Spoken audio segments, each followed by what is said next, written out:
Friends, पिछले भाग में आपने पढ़ा था आज कोर्ट में फैसले का दिन था।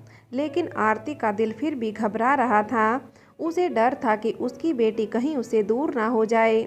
लेकिन दैविक और दैविक के माँ पापा ने उसे हिम्मत दी कि भगवान पर भरोसा रखो, सब कुछ ठीक होगा।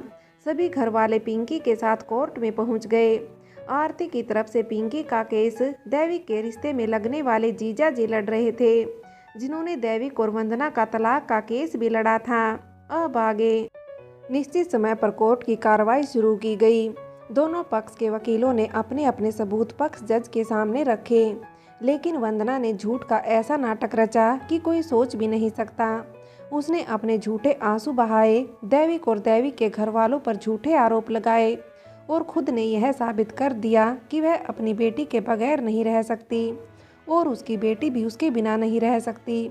उसने दैविक और आरती पर ही यह आरोप लगाया कि वे लोग पिंकी को डराते धमकाते हैं और यहाँ तक कि उसके हिस्से की प्रॉपर्टी हड़पना चाहते हैं। तब सारे सबूत और गवाह देखने सुनने के बाद जज ने फैसला सुनाया कि सभी सबूतों और गवाहों के मद्देनजर रखते हुए यह अदालत वंदना के साथ उसकी बेटी पिंकी को रहने का हुक्म सुनाती है और साथ में दैविक को पिंकी को उसके हक का हिस्सा भी देना होगा।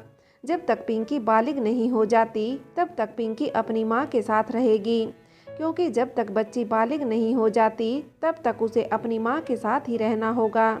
यह सुनकर सभी घर वालों के पैरों तले जमीन खिसक गई। तभी अचानक पिंकी उठी और जोर से चिल्लाते हुए बोली, जज अंकल, आप बहुत गंदे हो। आपने बिना पूछे ही कैसे कह दिया कि मैं इसके साथ रहूंगी। मैं इस औरत के साथ नहीं रहूंगी, मैं तो इसे जानती भी नहीं।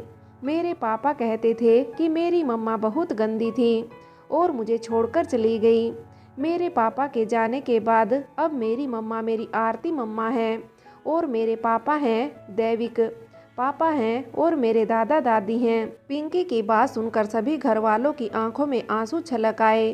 तब पिंकी आगे बोली, सभी मुझे बहुत प्यार करते हैं और बहुत अच्छा रखते हैं।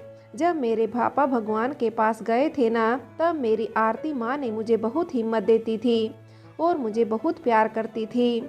यहाँ तक कि खुद के हिस्से का खाना भी मुझे खिला देती थी। यह कहकर पिंकी रोने लग गई और कहने लगी, मैं रहूँगी तो सिर्फ अपनी आरती माँ और अपने परिवार के साथ, वरना मैं यहाँ से कहीं नहीं जाऊँगी। यह सुनकर सभी लोग हैरान रह गए। वंदना को यह सुनकर गुस्सा आ रहा था, लेकिन वह करे भी तो क्या करे। उसने फिर मनगढ़ंत कहानियां बनाई कि इन लोगों ने मेरी बेटी को डरा धमका रखा है, इसलिए वह ऐसा बोल रही है। तब पिंकी बोली, मुझे किसी ने नहीं डराया धमकाया है। आप बहुत गंदी हो। मैं आपके साथ रहना तो दूर, आपको देखना भी नहीं चाहती। आप जैसी गंदी मम्मा किसी की ना हो। यह कहकर पिंकी वापस भागकर आरती के गले लग गई और रोते हुए कहने लगी, मम्मा, मैं आप सबको छोड़कर कहीं नहीं जाऊंगी, कहीं नहीं। आरती भी अपने आंसू नहीं रोक पाई। तब दैविक के वकील ने कोर्ट में यह साबित कर दिया कि वंदना ने साहिल से शादी सिर्फ पैसों के लिए की और जब इसे अपनी ऐशो आराम की जिंदगी नहीं मिली तो यह बिना सोचे समझे अपने स्वार्थ की खातिर अपने मासूम बच्ची और पति को छोड़ आई। फिर इसने बिना बताए दैविक से शादी कर ली और उनके घर वालों को यह भी नहीं पता था कि उसकी शादी हो चुकी है और उसके एक बच्ची भी है। दैविक से भी शादी इसने पैसों के लिए की और दैविक से भी अब इसका तलाक हो चुका है। वंदना का पिंकी पर कोई हक नहीं है, क्योंकि पिंकी जब 3 महीने की थी तब वंदना इसे छोड़ आई। तब भी साहिल ने ही उसे पाल पोस कर बड़ा किया और इसकी खुशी के लिए ही आरती से शादी की थी। साहिल के जाने के बाद ही आरती ने उसे अपनी जान से बढ़कर और उसकी खुशी के लिए ही दैविक से शादी की। लेकिन इस वंदना ने एक बार पलटकर अपनी पिंकी की तरफ नहीं देखा। लेकिन जब इसे मालूम हुआ कि साहिल बचपन में अपने जिन माँ बाप और परिवार से बिछड़ा था वे कोई और नहीं दैविक और उनके माँ पापा हैं, तो रुपयों के लालच में बेटी की आड़ लेकर उनसे रुपयों की मांग करने लगी। इसे पिंकी से नहीं रुपयों से मतलब है। तब जज ने सब सुनकर और देखकर बच्ची की मनस्थिति को ध्यान में रखते हुए जज ने फिर फैसला सुनाया कि हमें अफसोस है, हमने सबकी बातें सुनी लेकिन इस मासूम की बात नहीं सुनी कि वह क्या चाहती है। पिंकी का कहना है कि वह अपनी आरती माँ और अपने परिवार के साथ रहना चाहती हैं। तो उसकी खुशी को ध्यान में रखते हुए अदालत पिंकी को अपने परिवार के साथ रहने की इजाज़त देती है और साथ में ही वंदना को यह सख्त आदेश देती है कि वह पिंकी की मर्जी के खिलाफ उसके साथ उसे रहने के लिए मजबूर नहीं कर सकती जब तक पिंकी नहीं जाएगी, और ना ही वंदना को पिंकी के हक से कुछ मिलेगा। यह सुनकर वंदना तिलमिलाई, लेकिन वह आखिर में करे भी तो क्या करे। आरती ने पिंकी को गले लगा लिया और फूट फूट कर रो पड़ी। सभी घर वालों ने पिंकी को गले लगा लिया, क्योंकि सबको एक बार तो लगा था कि उनकी बेटी अब उनसे हमेशा के लिए अलग हो जाएगी। यह सुनकर दैविक और आरती को गहरा झटका लगा था। कोर्ट से बाहर निकलते ही जब आरती और उसके परिवार की नज़र वंदना पर पड़ी तो वंदना उनको देखकर गुस्से से तिलमिला उठी और नज़र बचाकर जाने लगी। जब आरती ने उसके आगे जाकर उसका रास्ता रोक लिया और कहा था ना मैंने, भगवान हमेशा सच का साथ देता है और मुझे भगवान के न्याय पर पूरा भरोसा है। देख लिया कि हमेशा सच की जीत होती है। भगवान ने भी सच का साथ दिया। क्या कहा था तुमने कि मुझे तुम्हारी झूठन खाने का बड़ा शौक है? तो लो, मेरे पास तो सब कुछ है, लेकिन तुम्हारे पास तो तुम्हारी अपनी ही झूठन में से कुछ नहीं मिला। तुम्हारे हाथ से तो जैसे हमने खाने की थाली ही छीन ली और तुम बेबस लाचार देखने के सिवा और कुछ भी नहीं कर सकती। यह कहकर आरती हंसी तो वंदना को गुस्से में तिलमिला उठी, लेकिन नहीं जानती थी कि अगर उसने कुछ किया या कहा तो उस पर ही उल्टा पड़ सकता है। इसलिए वह चुप रही और आरती अपने परिवार और अपनी बेटी के साथ वापस घर आ गई। वंदना नाम की बला से तो सबको छुटकारा मिल गया। अब ऐसे लग रहा था जैसे सब कुछ ठीक हो गया हो। दैविक ने आरती का हाथ अपने हाथों में लेते हुए कहा कि मैं भगवान से प्रार्थना करता हूँ कि वह अपनी दया हम सब पर बनाए रखे और हमारी खुशियों को अब किसी की नज़र ना लगे, सब कुछ ठीक रहे। यह सुनकर आरती खोई हुई सी दैविक से बोली, दैविक जी, अभी हमारा परिवार पूरा नहीं है और ना ही पूरी तरह सब खुश हैं। यह सुनकर दैविक बोला, मतलब? तब आरती बोली, दैविक जी, मैंने माँ पापा को अकेले में नीरज भैया और कविता भाभी और आपके भतीजे मुकेश को याद कर रोते हुए दुखी होते हुए देखा है। यह सुनकर दैविक गुस्से में बोला, तो इसमें हमारी क्या गलती है आरती? नीरज भैया ने हमें समझाने की बजाय हमें ही दोष दिया और हमसे रिश्ता तोड़ कर चले गए। यह सुनकर आरती बोली कि गलती किससे नहीं होती, हर इंसान से होती है, लेकिन इसका मतलब यह तो नहीं कि हम उसकी गलती को देखकर उससे हमेशा नाराज रहें। अगर इसी तरह नाराज़गी चलती रही तो रिश्तों में दूरियां बनी रहेंगी। तब दैविक बोला, तब आरती बोली, लेकिन दैविक जी, अगर गलती किसी की भी हो इससे फर्क नहीं पड़ता, लेकिन अगर आप अपने भैया के आगे झुक जाएंगे और उसे मनाकर घर ले आएंगे तो इससे फर्क पड़ेगा। उन्हें भी अपनी गलती का एहसास होगा, उन्हें महसूस होगा कि गलती उनसे भी हुई है। तब दैविक बोला, आरती, ताली दोनों हाथों से बजती है और मैं जानता हूँ कि भैया और भाभी नहीं मानेंगे। तब आरती बोली, आप एक बार कोशिश करके तो देखो, क्या आप भी इस तरह अपने भैया भाभी से दूर रह पाएंगे? यह सुनकर कुछ सोचते हुए दैविक बोला, तुम सच कहती हो आरती, ताली दोनों हाथों से बजती है। कहीं ना कहीं मुझसे भी भूल हुई है। अगर उन्होंने हमें समझने की कोशिश नहीं की तो क्या हमने कभी उन्हें समझाने की कोशिश की है? आरती, गलती तो हमसे भी हुई है और अब मैं इस गलती को सुधारना चाहता हूँ। अगर भैया हमसे नाराज है तो क्या हुआ, हम भी मना कर ले आएंगे उन्हें। आरती, मुझे भी भैया की बहुत याद आती है और मुकेश, वह तो जब यहाँ रहता था तब हमेशा मेरे साथ रहता, मेरे साथ ही खाना खाता, मेरे साथ ही खेलता। उसकी तो मुझे बहुत याद आती है। यह कहकर दैविक दुखी हो गया। तब आरती बोली, तो फिर दैविक जी, क्यों नहीं आप अपने भैया भाभी को मनाकर ले आओ। तब दैविक बोले, आरती, आज से 2 दिन बाद मम्मी पापा की शादी की सालगिरह है। उस दिन अगर हम भैया भाभी को ले आए तो मम्मी पापा बहुत खुश होंगे। उनके लिए सबसे बड़ा तोहफा हमारी तरफ से और कुछ होगा। यह सुनकर आरती भी खुश हो गई। तब दैविक और आरती ने एक योजना तैयार की।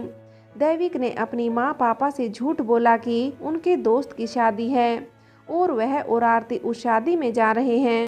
फिर दोनों फ्लाइट से दोनों बेंगलुरु के लिए निकल गए। बेंगलुरु पहुंचकर दैविक और आरती ने अपने भैया भाभी को मनाने की बहुत कोशिश की, लेकिन वे लोग उनसे बात करने को तैयार नहीं थे। तब आरती बोली, भैया आप एक बार दैविक जी की बात सुन लीजिए, उसके बाद आप जो कहेंगे हम मानेंगे। दैविक ने जब सारी बात विस्तार से अपने भैया और भाभी को बताई तो वे लोग सब कुछ जानकर बहुत दुखी हुए। उन्हें एहसास हुआ कि उनसे कितनी बड़ी भूल हुई। बिना कुछ सोचे समझे और बिना कुछ जाने ही उन्होंने सब घर वालों से रिश्ता तोड़ लिया। उस वक्त उन्हें उनका साथ देना चाहिए था। उन लोगों ने उल्टा दोष उन पर ही मढ़ दिया। दैविक की बात सुनने के बाद दैविक के बड़े भैया नीरज दुखी होते हुए बोले, दैविक हो सके तो मुझे माफ़ कर देना। जिस समय हम लोगों को आपका साथ देना चाहिए था, हमने आपसे भला बुरा कहा और आपसे रिश्ता तोड़कर चले आए, लेकिन फिर भी आप लोगों की महानता है कि हमारी गलती होते हुए भी आप लोग हमें लेने यहाँ तक आ गए। यह कहते हुए नीरज की आंखों से आंसू छलक आए। तब दैविक ने उसे गले लगाते हुए कहा, भैया गलती अपनों से ही होती है, आप दुखी मत हो, सब कुछ ठीक हो जाएगा, आप सब हमारे साथ ही रहोगे। आपको पता है ना, कल माँ और पापा की शादी की सालगिरह है, अगर वे लोग आप सबको देखेंगे तो कितने खुश होंगे। फिर दैविक और आरती नीरज और कविता और मुकेश को फ्लाइट से लेकर अपने शहर को निकल गए। सुबह 5 बजे जब उन्होंने घर का दरवाज़ा खटखटाया तो दैविक की माँ ने दरवाज़ा खोला। उन सब को देखकर वह हैरान रह गई। उन्होंने आवाज़ देकर दैविक के पापा को बुलाया और दैविक के पापा क्या हुआ कहते हुए बाहर निकले। जब दैविक के पापा ने सबको देखा तो वह भी हैरान हो गए। उनकी आंखों से आंसू छलक आए। सब ने आगे बढ़कर अपने माँ पापा के पैर छू लिए। नीरज और कविता ने अपने किए की माफ़ी मांगी। दैविक के माँ पापा ने उन्हें अपने गले लगा लिया और माफ़ कर दिया। माँ बाप तो आखिर माँ बाप होते हैं, चाहे बच्चे कितने ही बड़ी गलती क्यों ना कर दें, लेकिन फिर भी वे लोग उन्हें माफ़ कर देते हैं। अब सब लोग साथ रहने लगे। नीरज ने अपना ट्रांसफ़र अपने ही शहर में करवा लिया। अब दैविक और नीरज एक ही अस्पताल में डॉक्टर हैं। आज आरती और दैविक की शादी को पूरे 10 साल हो चुके हैं। अब आरती और दैविक के एक 7 साल का बेटा भी है, जिसका नाम साहिल की याद में उन लोगों ने अजय और साहिल दोनों नाम रखे। लेकिन फिर भी सभी घर वाले आज भी पिंकी से सबसे ज़्यादा प्यार करते हैं। पिंकी के मुंह खुलने से पहले ही उसकी सारी फरमाइश पूरी कर दी जाती हैं। मुकेश और अजय दोनों ही अपनी बहन से बहुत ज़्यादा प्यार करते हैं। नीरज और कविता पिंकी को अपनी सगी बेटी से भी ज़्यादा चाहते हैं। कविता आरती को अपनी छोटी बहन मानती है। कमल भी अब पढ़ लिख कर एक बड़ा अधिकारी बन गया है। वह अब भी अपनी माँ के साथ ही साहिल के घर में ही रहता है और आरती को अपनी सगी बहन से ज़्यादा प्यार करता है। उसने अपने ही एक साथी नर्मदा से शादी कर ली है। वहीं कमल की माँ भी आरती को सगी बेटी से बढ़कर प्यार करती है। एक दिन शाम के वक्त सभी घरवाले हॉल में बैठकर बातें कर रहे थे। बाहर बारिश हो रही थी। तब दैविक बोला कि बाहर बारिश हो रही है, साथ में हल्की सर्दी भी लग रही है, अगर ऐसे में चाय के साथ पकोड़े मिल जाते तो मज़ा आ जाता।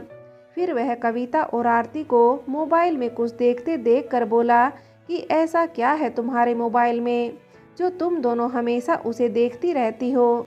यह सुनकर कविता मुस्कुराते हुए बोली, हम प्रतिलिपि पढ़ रहे हैं। उस पर एक राजस्थानी वीणा वाटी गोरी जो अपनी भावनाओं को शब्दों को कहानी का रूप देकर लोगों की छोटी सोच को बदलने की उम्मीद करती है। हाँ, वह यह उम्मीद करती है कि उसकी रचना को पढ़कर शायद लोगों में कुछ बदलाव हो और जिससे बहन बेटी के लिए कुछ हद तक समस्या कम हो। आरती मुस्कुराते हुए बोली। तब दैविक की माँ अपना मोबाइल हाथ में लेकर दैविक के पास बैठते हुए बोली, उसकी हर कहानी का उद्देश्य किसी न किसी बुराई को उजागर कर उसमें लोगों की सोच को बदलना है। अगर समय मिले तो तुम भी पढ़ना बेटा। तब दैविक के पापा मुस्कुराते हुए खड़े होते हुए बोले, तुम पढ़ो प्रतिलिपि, हम तीनों बाप बेटे जाकर चाय पकोड़े बनाकर लाते हैं। क्यों नहीं पापा, कहते हुए नीरज और दैविक अपने पापा के साथ उठ खड़े हुए। यह सुनकर तीनों सास बहू हैरानी से उनकी तरफ देखने लगी। तब कविता बोली, तुम तीनों? तब नीरज बोला, हाँ हम तीनों। अरे कभी हमारे हाथ का चाय नाश्ता तो पीकर और खा कर देखो। यह कहते हुए दैविक हंसा। तब नीरज बोला, तो ठीक है पापा, चलते हैं। यह कहकर तीनों बाप बेटे मुस्कुराते हुए रसोई की तरफ बढ़ गए। आरती, कविता और दैविक की माँ उन्हें मुस्कुराते हुए जाते देखती रही। फिर वे प्रतिलिपि पर अपनी रचना पढ़ने में व्यस्त हो गई। फ्रेंड्स, ये कहानी यहीं समाप्त होती है।